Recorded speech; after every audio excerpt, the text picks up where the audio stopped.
So we talked about the spectrum of duality, right?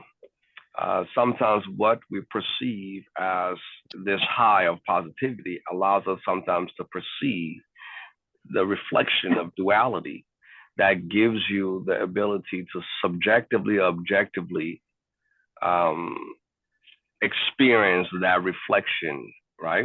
And what I mean by that is if you claim to be in a space of joy, happiness, and abundance and success, you get tested. You get tested to allow you to hold on to that. And I will be talking about later today, I will be talking about the energetic depository. And I think that's something that's critical for us to understand how we deplete our depository and how our depository is filled. And this all happened here recently. I received some downloads on my journey to my mother. So after my wife had the twins, she was admitted into the hospital for preeclampsia, and we managed that process. She's all fine and she's all good. The twins are doing great. And then I get a call. It says, your mother's been in the hospital for the last week and a half, and we don't think she's going to make it. We need you to come down to say your goodbyes. And I want to get into that a little bit more today because I want us to understand what it's not about. This is not negativity. This is a part of that shift, right? My mother had been dealing with a lot with drugs use. You know, when I say drug use, and pharmaceutical drug use, whenever the doctor prescribed drugs, it was having a negative impact on her emotional state, on her physical state, and even on her health. And so my mother had a prescription that was given to her for pain, and that prescription was causing her to have shortness of breath. And so she went to the hospital to address those issues. And while at the hospital, rather than analyzing all of the history, all of the situation, they got ready to put her on a breathing apparatus and a ventilator. And while she was there, they claimed, I got the call when I was told my mother was really sick, that my mother acquired a bacteria infection that could only be found in third world countries. It's rare in the United States. I said, okay, because my mother have not traveled out of the country in the last 40 years, so I don't know how that is possible. But nonetheless, I'm open to everything and anything at this time. So anyway, I get there, and the first thing I notice, my mother is paralyzed because they paralyzed her in order to, they said, to protect her lungs. So the doctor induced the paralysis. And so I am asking the pulmonologist questions. And there is this dissonance that I'm seeing that we're developing within the public domain. And I think it's due to the fact that we have been pulled from the idea of critical thinking to not question things. And that's what I was noticing even at that level. So I talked to the pulmonologist. I said, explain to me what's happening here. So all they kept saying, your mother's really sick. But what does that mean? Your mother's really sick. I said, okay, that is fair. I said, can I get a list of all the drugs she's taking? And can I also get the exact name of this bacterium that is supposedly so dangerous it's killing my mother? Right? And so I was given the information, and then I asked him, I said, may I please use the Qi Coil? Because I had the Qi Coil with me. I said, I have a healing device. I said, it's a supportive device. And I had to downgrade it when I'm having conversation with them in a constructive way, because I had to sell it as if it's just music to her selves, right? That's the only way they would accept it. They were saying that these are for liability purposes, so you can have the Qi Coil in there or the device in there at all. I said, okay. And so I felt useless. As I did my due diligence, I have a team of people that did some research for me as well. And the research came back that the bacterium was a hospital-acquired bacterium. And so the idea of them trying to sell that idea that she got it from another country because of my brother's accent, I don't know if that's what they were perceiving. was a distortion and was a gross disrespect, which was fine, right? And all of this I'm reflecting, and I know the reason now, and the reason is still positive, that positive shift that needs to take place. So I asked the doctor, I said, are you aware, this is the pulmonologist, are you aware that 4 of the drugs that my mother is taking is killing her? Are you aware of that? I said, because what I'm seeing is what a lot of families are bringing loved ones into these hospitals, and these loved ones are not leaving these hospitals. They're put on ventilators, and the whole objective is not to heal them, but to kill the bacteria or kill the host. But one way or another, the patient is not leaving the hospital. He said, well, that is not a way to see it. I said, okay, well, explain to me why there's 4 drugs that you're giving her that destroys the lungs, and you are not even treating the lungs. The only suggestion you have is pruning her, is flipping her over. I said, am I missing something? I said, well, let's make it logical, right? Imagine you have a cup of water and the water is clouded. And you make the decision you want to dilute the cloudiness of the water by pouring more water into it. That's the decision you want to make. That's the approach you have, and that's the intervention or solution, best practices you have. So you begin to pour water in into the container, trying to dilute the cloudiness of the water, and you call it supporting the process. You're not even thinking about the bacteria or anything else that might be in the water that is not safe to drink. Your idea is just to treat the symptoms that we're treating cloudiness. So I said, my problem is not that you're trying to treat the cloudiness, but what happens if you have somebody pouring more dirt into the glass? How are you addressing those issues? He says, what do you mean? I said, somebody is giving my mother drugs, 4 of them to be exact. One is Vectrum, right? And Vectrum has the capacity to hurt the lungs. What are you doing to stop that process? And he said, well, that's somebody else's responsibility. It's the infectious person. So I request a meeting with the infectious specialist. I said, I'm a math guy, right? And the reason I believe in math because it's a logical thinking process. I said, do you understand what an equation is? She says, yes. I said, the equation has an expression on one side that equates to something else on the other side. And I say, in this equation, the other side is supposed to be my mother getting out of this hospital alive and going home. Your equation doesn't match it. Your equation says, let's destroy this bacterium at all costs. And then you're telling me y'all are having difficulty destroying this bacteria because it has a way to self-preserve its existence. And I'm not clear on this. How is this equation is expected to get her out when you're poisoning her, and then you're just flipping her as the solution? He said, well, she said, well, I understand your perspective, and yeah, that could make sense from that perspective. I said, this is not common sense. When does being on the top, being an expert, means you no longer use logic and common sense? Because it seems like you're just reactive. And the reaction right now is that either the bacteria die or the host die. I said, that's what I'm noticing, right? So I left the meeting, and they came back, asked me, can we put your mother on the do not resuscitate list, on the do not resuscitate? I said, well, no, because you did not give me the opportunity to go in there to help work and help her heal her, right? And they said, well, we couldn't do that because the liability. I said, okay, that's fair. But I say, no, resuscitate her, do whatever. But her ribs could be broken and all this stuff. I said, go for it, right? She'd be fine, right?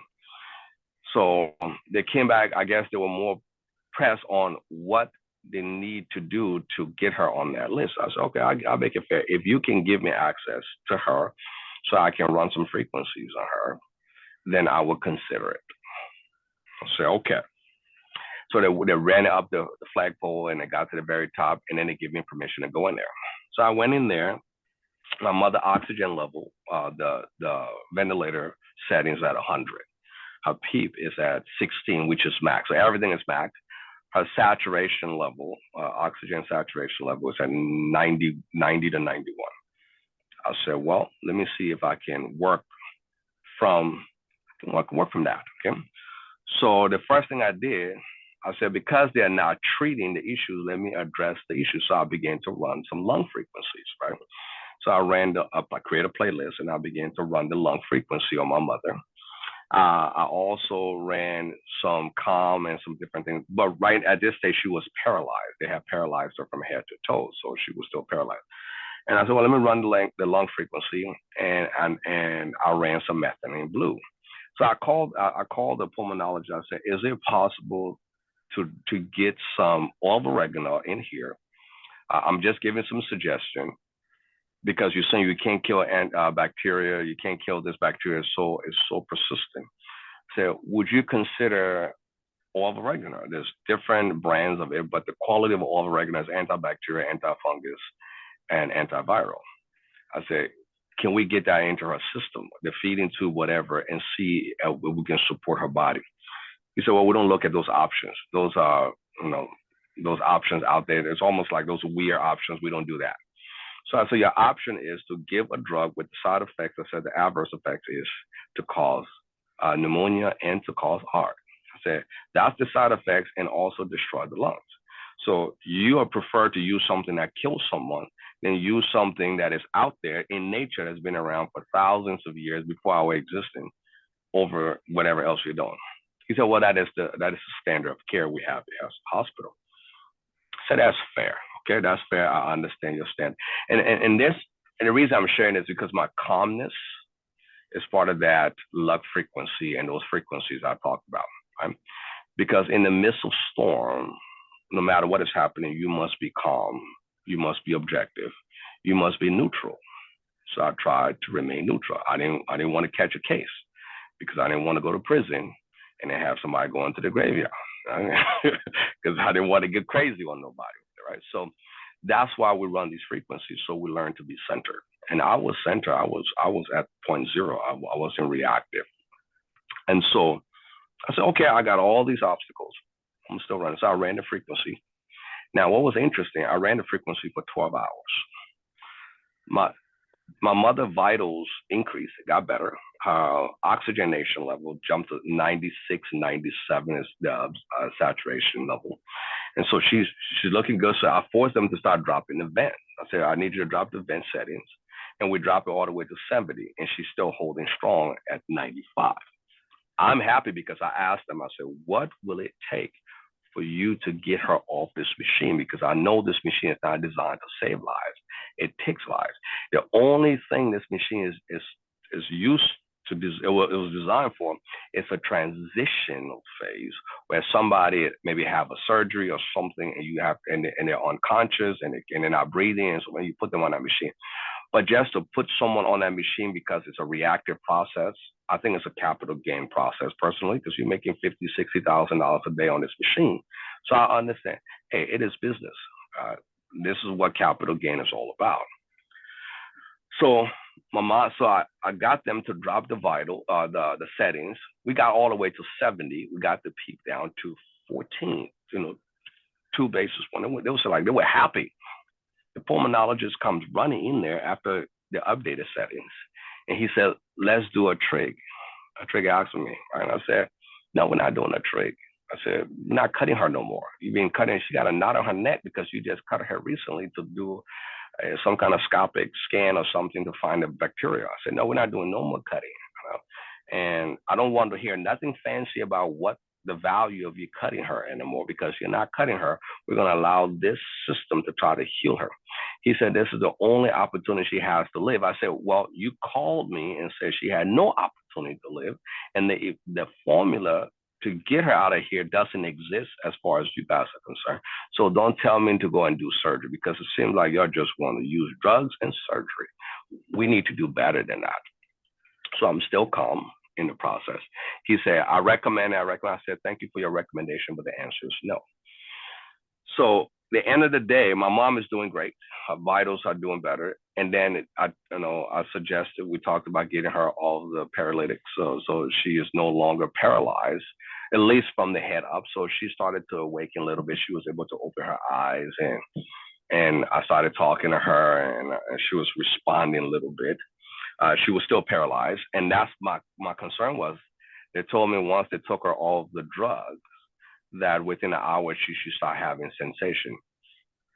Several hours later, she's having no sensation in her body. So she's still paralyzed. All right. Now it is in the evening. The doctor leaves instructions for the nurse to prune my mother, who just came from being unconscious for 3 days, right? Paralyzed with a ventilator stuck in her body and all these different tubes, to flip her over while she's aware of it. And I was livid at that point. I lost a little bit. I said my emotion took the best of me, and I had to catch it back, right? And the reason it took me back because I could see the intensity in my mother's eyes when she was going through this experience. So I calmly went and I said, I need to speak with the head nurse or someone or a doctor on duty. I said, did you take into consideration her mental state when you prune her? Did you take into consideration the emotional state that pruning impacts? They said, no, we just flip her. For them, it was just an instruction. The nurse was just an instruction. Was given instruction, flip her over, and that's it. I said, I had to run a whole new set of frequency rather than focusing my attention on trying to help my mother recover with her lungs. I now had to switch the frequency to focus on calming her mental state. And so as I was running the frequency to calm her mental state, I was still trying to run some for the lungs, but it was just intense. Because what happens when we bring our mind into the situation, because my mother's mind is now in the situation, it can impact the situation. And my mother's eyes is open, and the intensity of frustration and fear and scare and all the stuff I could feel just emanating out of her. It was so tense. And I went back to the nurse. I said, do you see what I see? It's just like a scared child laying there, flipped upside down, doesn't have control of her body. And nobody's addressing those issues because you're still pumping the poison, you're still pumping the ventilator, you'll put all the setting backs up. So everything I had done, y'all just counter. Because somebody made the statement that pruning was effective during COVID, but you don't need to treat the lungs. So I went to them, I said, what about the methylene blue? Because I know y'all said no to Mullen, y'all said no to oil of oregano, those suggestions. But what about methylene blue that is in the hospital? Can we use that to support her? Oh, we don't do that. We only treat cyanide, poisoning, or some other things. That is not something we do for our lungs. So I said, well, I have some due diligence here that says it's been effective for ART. You did say her prognosis is she has ART, right? And they said, yes, but we don't look at that. I said, when are you going to look at anything? I said, because when I got here, you told me you were working for my family to support my mother. But that was deceiving because you're not working for my mother. You're working for either putting drugs in her or cutting her, which is the interest of the hospital. And I said, now my mother's setting has gone, and now I have to change my directive to try to support her. So in that process, I began to connect with my mother on an energetic level, and I began to have those conversations with her. And I told her she's at a cross path. I said, one or two things needs to happen, maybe three. First thing I suggest is that you let go. But my mother was terrified of letting go. The after effect of what happens next, she was petrified. I could feel that fear just resonating from her, right? So I said, okay, let's do something about that. So I began to run other frequencies, third eye frequency, astral projection frequency that gets her out of the body, right? So that way she can step onto the other side and see what is on the other side is perfection. And that is okay. Now I did tell her, when you get to the other side, more than likely you're not going to want to come back, right? But I want you to have that choice to come back. If you come back, I will fight with you. I said choice 3, right? Choice 2 is coming back and getting back into this body and fighting through this body. Or choice 3, you go to the other side and you bring some frequency from the other side and you regenerate your body. And I said, going to that other side, so that's why a lot of people just choose to de-animate and not come back. And I'm having this conversation with my mother, and I'm running the calm frequency, and she's beginning to calm down. I'm also running some sound frequencies where it's just, waves and rain and stuff like that, just to get her to relax, go to sleep. My mother goes to sleep. The next day, the pulmonologist arrived. I said, Prony did not work. It made the matter worse. He said, well, I work on a subtle level. I said, I find you selling, right? I don't need you to sell. I need you to be proactive. Say, your job is to protect the lungs, and you're not protecting the lungs. You're not protecting my mother's lungs. You're protecting the interest of the hospital. He said, well, I'm not, I don't feel like I'm doing that. I said, well, all the evidence leading to that. I said, do you know when you give me data, right? Because he was throwing data in my face about the rare allergic reaction. I said, let me tell you about data, because I'm a researcher. Okay? I said, drug companies, pharmaceutical drug companies have this thing where they would do case studies, and they would do case studies with younger people, and then do case study with middle-aged people, and then do case study with older people with the drugs, right? And they would notice that the older people, you have high level of death rate, right? So they kill that, right? And then they go to the young people, and then they use that, it says, in rare cases. It's not rare cases for 65 and over. It's rare cases for young people. I said, that's manipulation of information, because at the end of the day, it's their game, right? It's all about how do I sell this product and allow people to buy into it. And then when they use in rare cases, those rare cases are not rare when it comes to 65 and above, because the body is going through a childlike system, right? The phases of birth is the phases of exits, right? And so he is dismissive. I said, listen, just get some methylene blue in her and then call me a liar. How hard is that? You guys have it. Well, our hospital is not equipped to use that. I'm sorry. You're a major hospital and you're not equipped to use methylene blue? I'm sorry, on what planet? And what planet do you think I'm from? Right? So I'm having it because it was insulting, right? And in this process, I realized that I wasn't in control. Right? I was fighting for my mother, even though I was being objective and neutral. My mother was in control of this process. Somehow, I shifted into this aspect of reality that I needed to take accountability for the reflection. Okay, my mother always, trusted the system, even when the system was distorted. And one of the things, this particular hospital, she hated going, and so she had an anger towards this hospital. She had all this emotional, and that's where she ended up spending her time in this situation, and that's holding on to those distortions. So I began to focus on my mother and the higher self.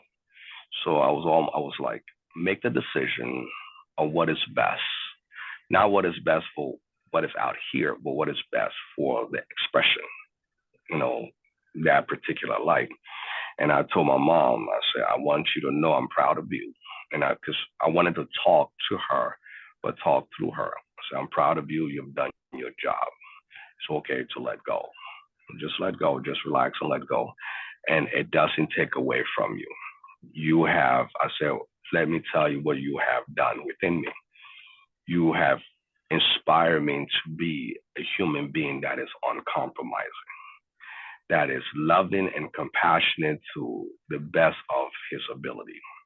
I say, I thank you for that. I thank you for those ethical values that I follow to make sure human life is served and is precious in all of its aspects.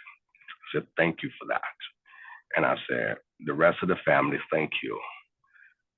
And when you're ready to go, the ball is in your court. And so I stepped back from the situation. I told my family, I said, I need to step back because I can't attach anymore to the situation.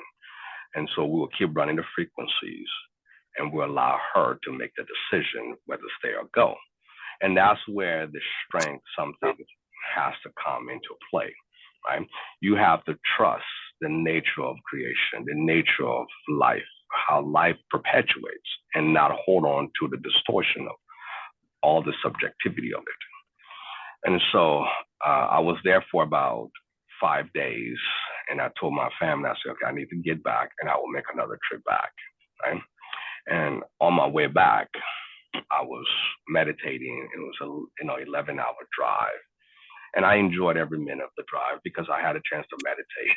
And on the drive, I received some downloads about energetics, how we have an energetic depository, and what we feed from the depository is what the manifestation of our lives. And so one of the things that was shared with me is that all of us have a depository that people feed into when we plug into them. And this is critical because when you plug into people in anger, right, frustration and emotional connection, you feed into their depository, but once it gets into the depository, it gets neutralized, right? It's no longer the anger, right? When it gets into someone's depository, so the fact that you are angry and frustrated, you are just feeding your life force into somebody else's depository. And once it gets there, that person beingness or the vibratory nature of that person is what is going to transmute that vibration in what best serves them. So if 100 people is pissed at you and mad at you, right, and you don't respond to them, their energy serves you in a constructive way, right? Now, the problem is when people affects you negatively, you reflect that back. So rather than transmuting that energy into a constructive way, you're transmuting into a destructive way, and it has to pass through your body. So the anger, the frustration you hold on to through your body is what is. And I think my mother's situation speaks volume of that because she held on to a lot of pain, a lot of anger for so many years that she didn't know how to let go. And this ultimately became part of that, right? And so I got home, and I wanted to, once I understood that, and that's why people are even famous. You have celebrities because so many people connect with them and pour into their depository. And sometimes we hold them accountable for not being the type of people we want them to be. No, they can only be the version of themselves that they are. They will become successful. So they transmute that energy into monetary consideration. They can do it into health. They can do into success, fame, whatever they're transmuting that energy into. We are feeding them that. Okay, and that had me thinking: how are we feeding these people on platforms that are not in our best interest, and we get mad at them, but they're not there to be like us. They're not there on an energetic level to connect with us if they choose not to. They're there to transmute that energy that we put into them, whether positive or negative as we perceive it, into the best version of themselves that they perceive serves them better. Right? And so I learned a lot on this journey, and I think that shifting process has helped me. So I get home, and I hugged my twins, loved my twins, and I loved them on Kyle, and pour love into my family, because I wanted that to be where I pour strength from. Call my uncle and see how my mother was doing, because I just got back about a day before yesterday. Today I went to class. I was in the middle of class, and I get a call and say, your mother just passed. But here was the interesting, right? I had no sadness, no hurt, right, about the situation, because it was a situation that had expanded me, right? It expanded my knowledge and wisdom, because for so many years I had so many families I was working with. They were sending family members to the hospital. They were going to the hospital. They weren't leaving the hospital. They would have chest pain and go to the hospital and never leave the hospital. All these distortions were happening. But I had a chance now to go in and bring clarity, because I needed to have that experience. That is something I needed to close. And for me, while going through that experience, I was talking to my students today. I said, we don't need more celebrities. We don't need more famous people. We need more loving and compassionate people. And while I was at the hospital, I would like to add this: the nurses were some of the most beautiful human beings, and they were empathetic, they were compassionate, they were loving, but they were limited to what to do. They were told what to do. They're like, Mr. Gallizia, I'm so sorry. I know this is gonna hurt your mother, but I'm required to do it. I know this is not the best. They were really compassionate. So I give my love and my shout out to all those nurses out there fighting every day in the midst of the storm, because sometimes I know some of them get frustrated, but they are fighting in the midst of the storm, trying to do the best they can do, but they're the human beings. The people on top is a little bit more synthesized. And I think we need more people on top that are more compassionate, more understanding, and say, what would I do if this was my mother, or this was my father? Not just what is in the best interest of the drug company or what is in the best interest of the hospital. So I'm running the luck frequency still, and the luck frequency is teaching me balance. It's shifting me to that place of balance to allow everything to flow, right? Because if I had not prepared my body with that luck frequency on the same journey with you guys, I may have been more emotional, I may have been broken, I may have been sad, or whatever situation. So this shifting frequency we talk about is not just always about gaining something. It's also the gain within oneself to transform into a higher version of yourself that is balanced, that is more objective, that is more compassionate, that is more loving. So it's shifting the totality of you. It makes you, a better version of yourself, and along with the rest of those frequencies that can support other aspects of yourself. So I wanted to make sure I was here today to share you guys that I am on that journey with you. The luck frequency, sometimes you might perceive something to be a distortion or a negativity, and it's not negativity, it's expansion. And this has been my expansion for the last 2 weeks.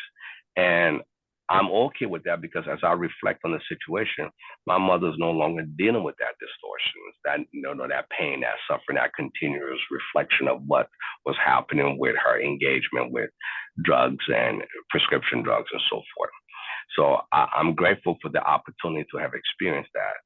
I'm grateful for the nurses that I had a chance to co-create with, to see those people out there that are fighting and loving our family when we hand care over to the hospital. But I think at some level we need to shift our awareness that the people on top that controls the system are toxic.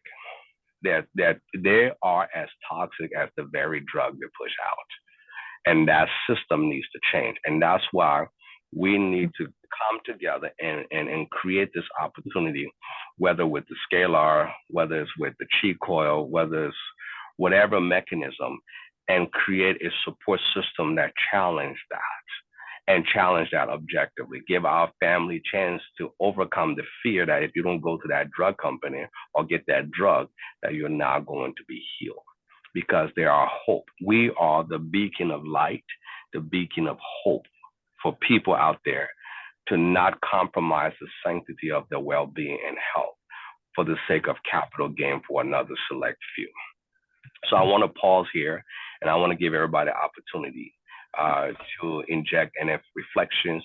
This is not a conversation I'm not pointing fingers or blame. I'm not angry at any particular one. I think it's time for us to create a shift, a total shift away from that barbaric drug system that let's treat the symptoms at all costs, because that bacteria made a decision that we kill the bacteria or kill the host. And I think the same thing with COVID. And the fear that we put behind that allow them to perpetuate it. They're allowing us to come together in fear and promote more of their distortions, because we think they have the best interest of protecting us, when in the long run, that's not what they're doing. They're just simply there to find marketing system like pandemics and other things, just to create a scare and then allow us to be a subject of more capital gain. Right. So I'll open up. Anybody would like to jump in, please, and add a rip apart. This is an objective conversation. And then the next few sessions, we're gonna be learning now how to start targeting. As I was targeting with my mother, these are things that I've learned: the methylene blue, or the lungs frequency, or the positive frequencies, the mind frequency, I ran the life force frequency. All those things are things that we need to be more proactive with rather than reactive. Yeah, Joseph, this is Harris. I appreciate you sharing your story with us, and my prayers go out to you and your family. I actually had a similar situation with my father like that.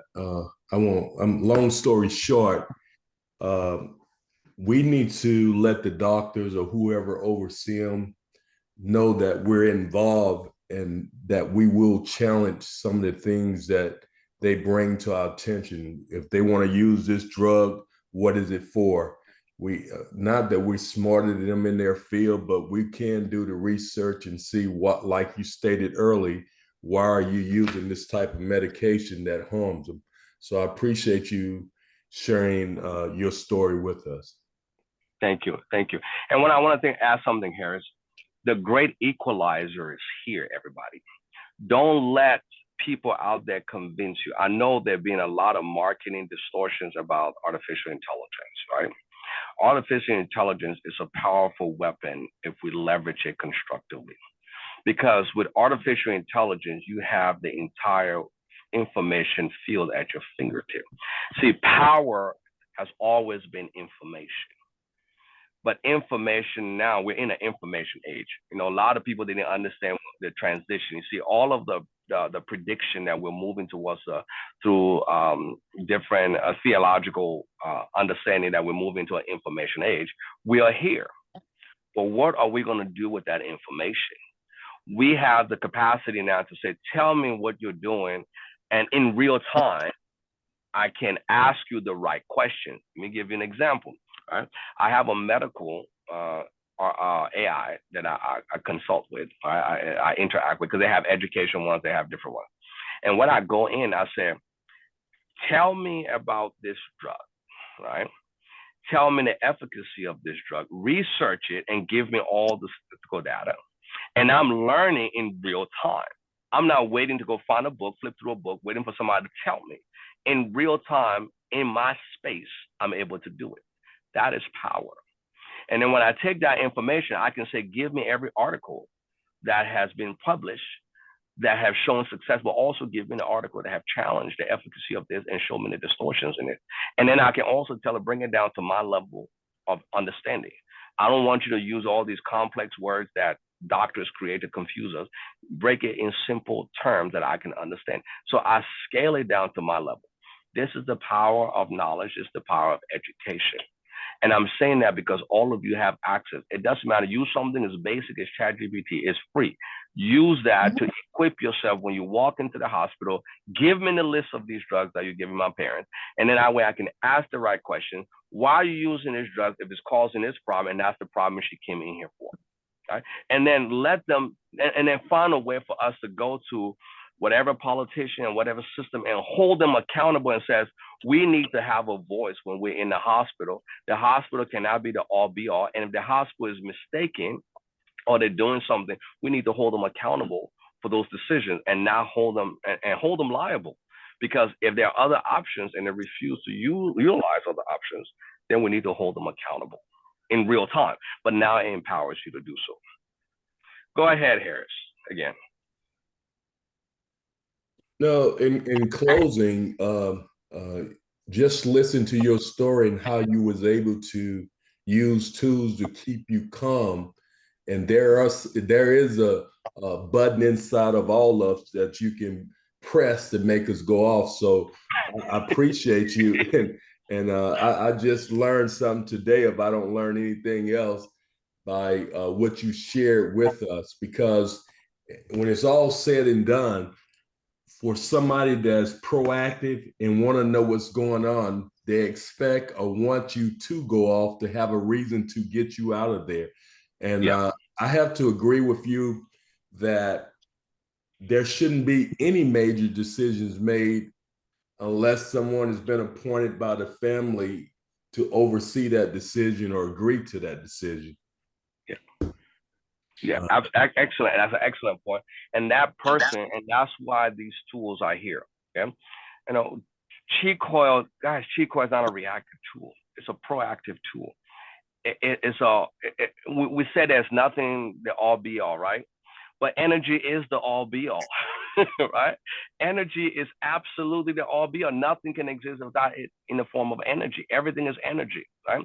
So we do have an all be all. So we can tap into the all be all, right? When we tap into scalar, we're tapping into 0 point field where the neutrality. So when a lot of people, when they look at this reactive process, is scalar healing. Scalar doesn't heal.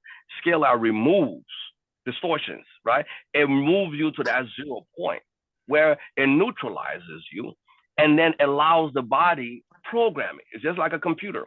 When a computer has all these different things, they have default programming. They can say reset to factory settings, right? It has that default settings, right?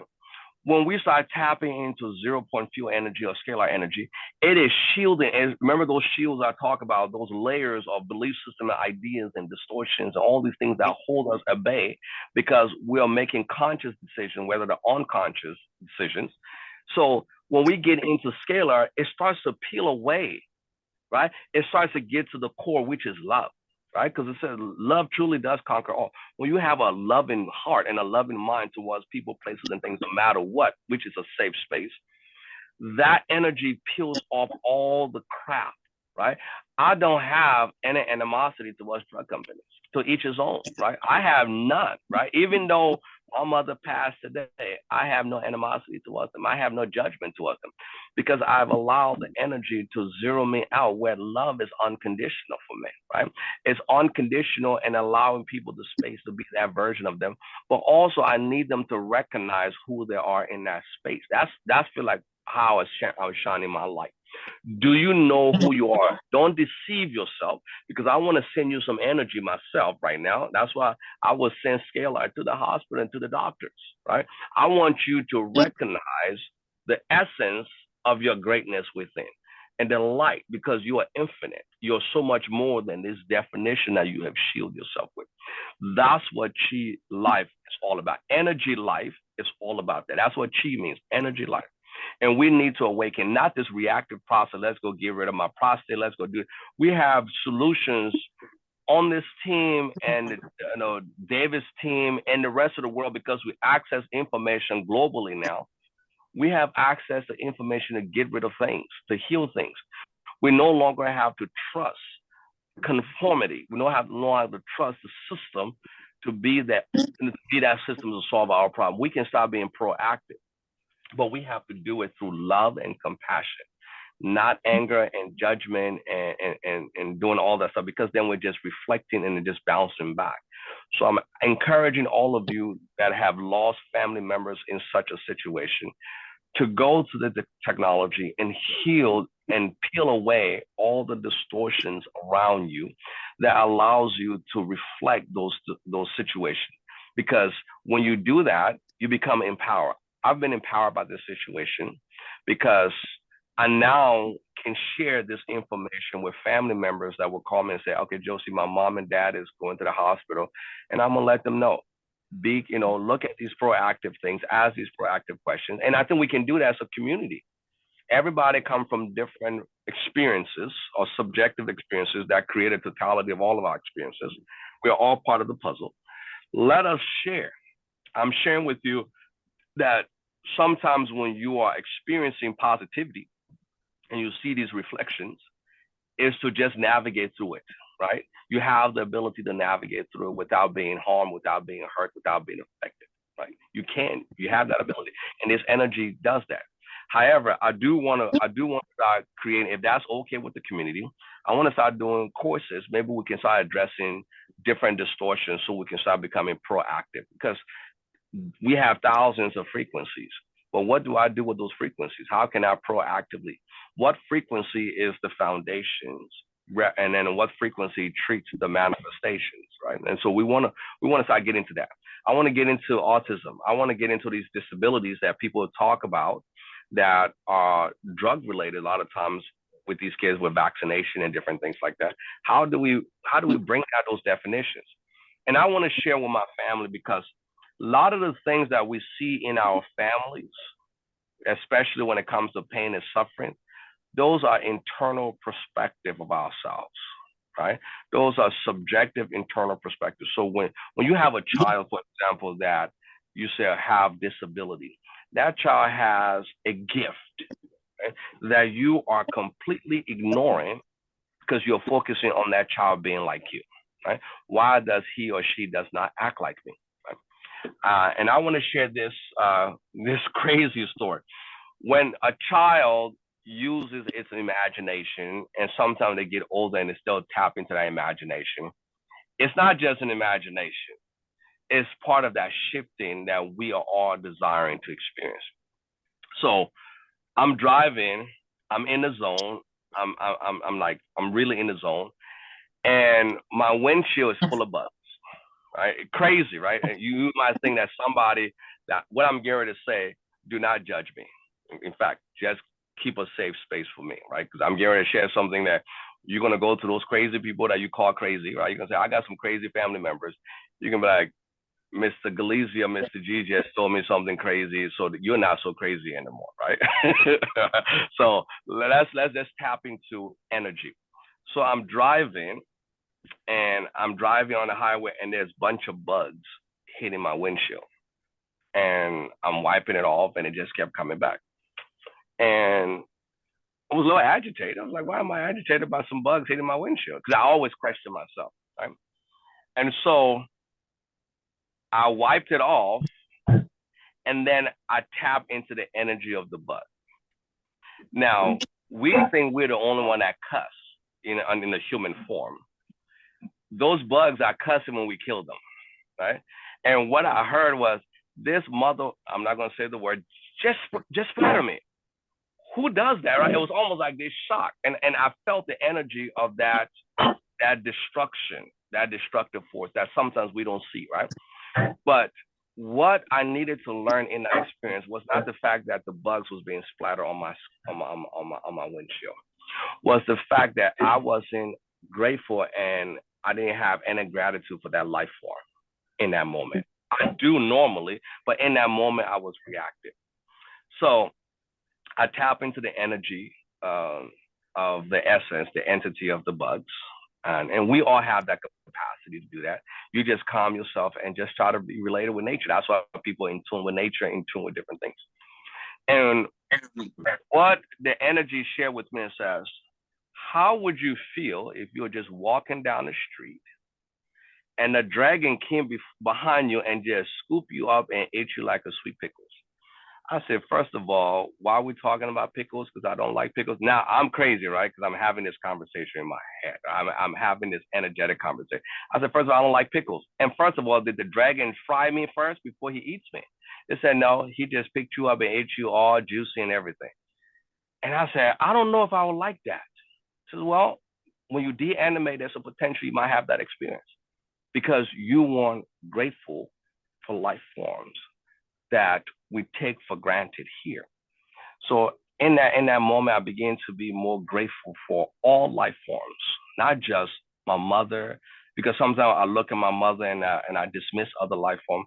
In that moment, I was healing myself to have gratitude for all life forms, not just my mother life form, right? And so in the process, I said, okay, what happens to these bugs? And what the download shares with me is like these bugs becomes the totality of our energy field when we animate the physical reality. So some of you, the reason you feel the way you feel, agitated and frustrated and just angry about something that just annoys you, or you have fear, you have this, is because we have the totality of some of these energy trying to evolve on an energetic level within us and through us. And I was grateful for that experience. I would say, oh, so we're so much more. We're not just human, we're the totality of so many different energy trying to evolve through us. So what do we need to do to help all those energy evolve to a higher level of transformation? And love is always the answer. It always goes back, just be loving in nature. No judgment, things happen. You might step on a bug, just, not say, oh, just another bug. Oh, look at a roach. Let's smash the roach. Oh, it's a bug. Let's kill it. Right? Those are life forms. And even sometimes you will kill those life forms, but just know that these are life forms. And they came in to make that sacrifice for us to have this totality of an experience. And that we have to be appreciative of their sacrifice on some level. I know some of you out there said this food has lost every sense of its consciousness, right? But it helped me. It's part of my healing process. Being here, every life form matters. The life form of the doctor matters. The pharmaceutical drug company, the expert, the people who are capitalizing on us, their life form matters. We just got to get them to recognize that our life form matters too. That's what is missing. Just like that bud, that is the micro, and then there's the macro, right? So when we talk about people hurting us, we have to ask ourselves, who are we hurting? Because it's a reflection, right? So I'm gonna stop there so all of you can jump in and call me a little bit crazy, because I know some of us, I know you might deny, you have these crazy thoughts sometimes, or we can call it crazy, tap into these energy fields. All right. So I'm gonna open it up again. Anybody else would like to add? Yeah, I'd like to add something. Yeah. I'm so sorry about your mother. Thank you. She was fighting for her life there, and it was tough, and you did a heck of a job putting up restrictions on yourself not to overreact. I mean, hats off to you about that. Thank you. The QI coil does work. It's basically a cape on all our bodies, on every living thing, because it's part of our cells. Yeah. All our cells are energy, and this is why it works and matches. Yeah. Literally, it's a cape on our back. It Yeah. will help, and it does work. Yeah. We are organic bodies, and everything on Gaia is there to help us and heal us. Yes. Now, with this cape on our body, this will help you get there quicker and maintain. And and your knowledge of your research and that will turn into wisdom. That's part of the spiritual awakening. And we're all light beings. That's where we come from. That's what we are. Everybody's celestial being. We're finally getting to where we should have been, but now we are getting there now quicker. Because of the controllers that was happening and dumbed us down and everything else. So this is hats off to you again, and I apologize for your mother. But thank you for that. Thank you. It's like saying nothing to apologize. This is life, right? Life is eternal. Life cannot be created. Life cannot be destroyed. Just transformed. And I think that's where we must become the beacon. We must become the beacon of life. The beacon of life. Okay? And not project, because as above, so below. Some of the things that we're striving for, I've talked about that previously. We already been there, right? We were that. We made a decision from that to be here, right? Yeah, and that which we made a decision from is all knowing to the best of our ability and understanding. So you came from the Christ consciousness, you came from the God consciousness, you came from the oneness, that's all that is. But somehow the decision was made, jump in and get some subjective perspective, right? What is it like to be individualized from within the totality? What is it like because we all been Gaia, we all been the solar system, we all been the galaxy, we all been the universe, we all been expansive, we all exist in every aspect. Every one of you on this call have been all aspects of creation, because you came from the oneness that is all that is. Right? Yes. You are just simply the beingness, the experience, the knowingness of subjective perspective. So in this beingness, we can't deny it, right? We can't reject it because it's necessary. How do I always say beliefs are the developmental process of moving into knowing, right? So when you believe something, it's not the same as knowing. Now, I did have a couple of people that try to argue me, right? They said, my faith in God is so much more than knowing. I said, okay, that's fair. So I said, take your happy self and jump in the middle of the desert, right? Where there's nobody, just parachute, jump in there, and then believe in Jesus to come get you, or know somebody's coming back to get you. What would you prefer? No, it's not the same. I said, what do you mean it's not the same, right? Belief is simply our stepping stone forward, right? When we get into a car at night and we're driving, we can only see so far. But we have a belief system, as long as I can see this far and keep closing this gap between what I can see, I will get to my end destination in time. That's a belief moving into knowing. Now, once you've done that, you know that path gets you to that destination. Now it's knowing. You don't have to believe anymore. You know you're going to get there, right? Because that path leads there. But at the beginning, when you first take that trip, that's why we get anxious and nervous when we're experiencing something for the first time, because we don't know where it could lead to. You know, I promise. In fact, I ask you to get lost sometime. Okay, walk in your neighborhood and find yourself in a neighborhood. Just take a different path than the normal path you take. Just take some different streets, right? And find yourself lost. And then take a deep breath.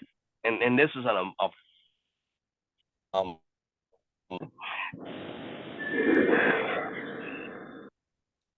take a deep to get home.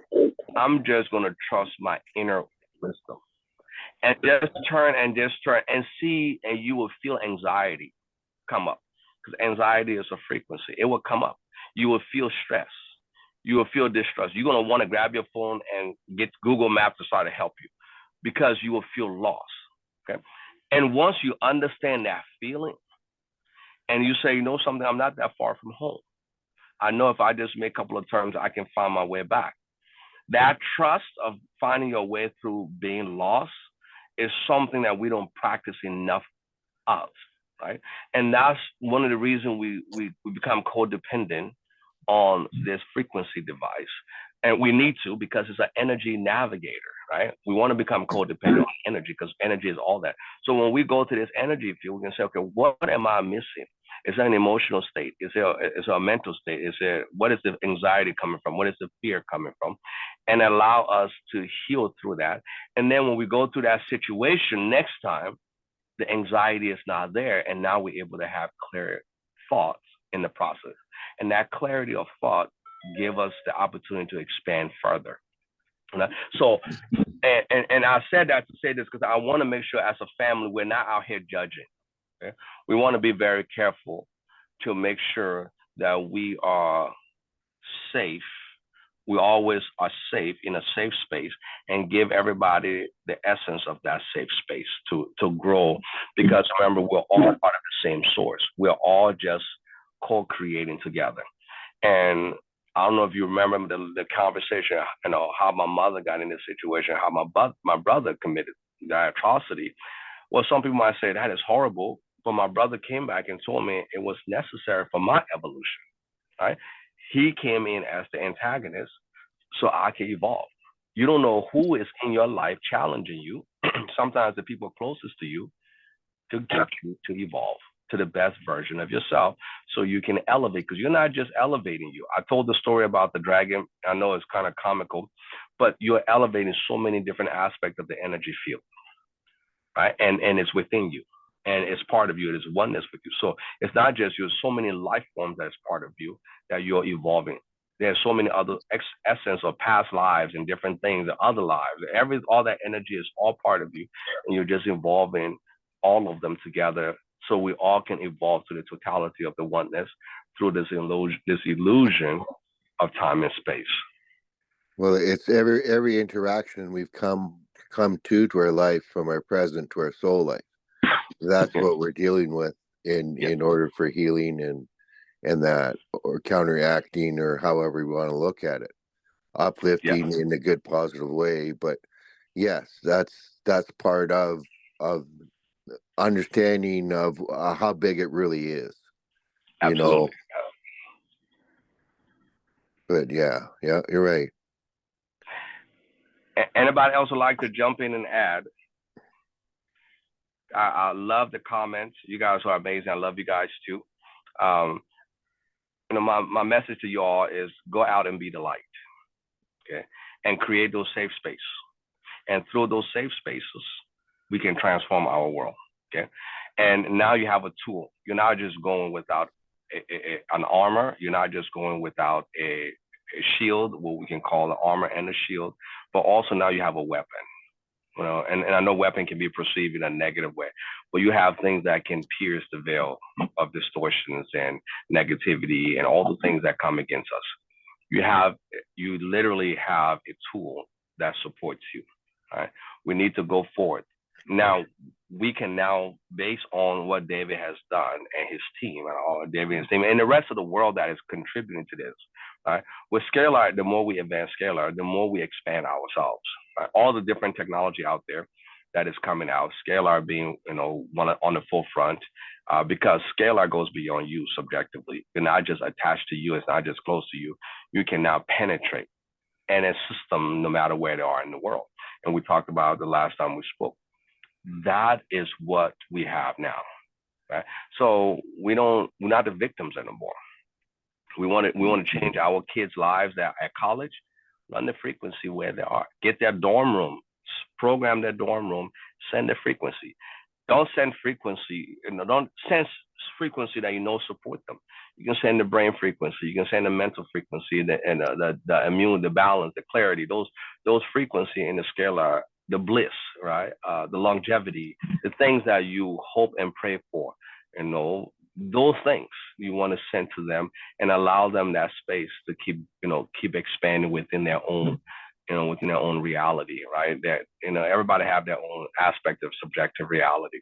But now that's what you have. And then sometimes send it.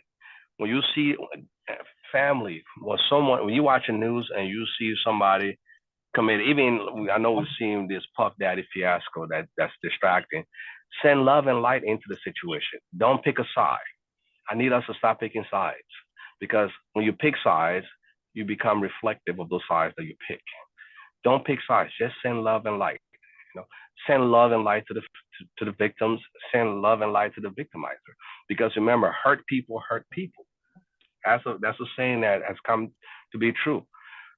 He hurt people because more than likely he was hurt, and that who hurt him more than likely was hurt too. So it becomes a perpetual cycle. And then if we go and attack him, then we're creating more of that hurt on an ongoing basis. We need to stop allowing hurt people to hurt people, because we're not pouring what is right for them. Punishing them is not a solution. That means it's a recycle, perpetuated system. We need to pour love into that situation. So run some light, run some love to him. Whether you like this president or like that other person, it doesn't matter. Run love and light. Whether you like that person, Putin or Donald Trump or Harris, whoever your preference, whoever is not your preference, run love and light, because the love and light will help them peel away so they can get to recognize the greatness within themselves. And I think in several shows back, I talked about Hitler. When Hitler de-animated, he had to go through a recovery process, because the intensity of the energy that was sent in his direction, and we still do that. Hitler was this, blah, blah, blah, blah, blah, right? We have to reflect that, right? Because he was hurt. We never talk about the story behind the story that hurt him to be in that space. Everybody neglect that. Everybody neglect how we are victims first before we become victimizers. We have a tool now, we can help people. Get that scalar, equip your community, equip each other with it. Send love. You're not just saying, I wish you love and light anymore. You can say, where is that person located? What is the zip code of that person? Let me send, with my intention, frequency, love and light. Let me send some bliss. Not just love and light. Let me be specific. Let me send some compassion, some love. Let me send some healing, right? Let me send that to them. Or let me send some abundance, because this whole community that's starving, people are dying. Let me send some abundance to them. And that is enough, because your intention is just as valid as you giving money. Mm-hmm. All right? There's no difference, people. You can also do it to your church. Don't tell your pastor I say this, because I don't want your pastor to find my address and come to me and say, hey, why are you telling my people that they need to send love and light to me rather than putting 10% in the bowl? Yeah. I need 10% in the bowl. I don't need no love and light, right? That's subjective perspective, but that's what you can do. If you don't have it, you can say, let me send love and light. Let me send abundance. Let me send success to the pastor and the family. but also everybody in the church. Let me send it to the church so everybody who goes to the church, they can benefit from it. There's no judgment in the church. Let's not condemn the church, the mosque, whatever it is. Send love and light to them so that way they can get clarity of themselves and realize that within them, they're amazing, they are beautiful, and they're perfect. So I love you guys. If anybody else have any questions, and if not, we can. We're going to end this session. I'm going to do my best for next week. I know I may be dealing with some other subjective, issues as it relates to my mother, but I will do my best to see if I can make it. Right, and if I can't make it, if you get the message I didn't make it, know that my love and my heart is always with all of you. Let's go out, and then if I don't make it next week, I will definitely make it the following week. Bring more people in so we can collaborate, because people need to hear the message of love within them, not the message of love from Jossie or anyone else, but from within them, because we want to make sure they're learning to peel that away, and then talk to people about Qi life, and talk to people about the scalar, how this can empower them to transform themselves and the community in a positive way, in a positive direction. Thank you. All right. I love you guys. You guys are phenomenal. I'm here in whatever way I can support. If I miss your email, it wasn't intentional. We still say if you need those love frequency, and also reach out to me if you need any specific frequency. I will work with you. Right? If you say, hey, Jossie, listen, I got some pain. I have some things I've put together. Maybe we'll, as a team, as a community, we'll work on that. But hey, how do I get some of that pain medicine that I don't know? We got the scalar. We'll all run that. I'll run it for you, right? If you say I need some support, I will run that support for you if I need to, so that way you get it. Don't ever feel like you don't have enough to do something, right? So again, I love you guys. You guys are phenomenal. Let's go out and let's bless the world.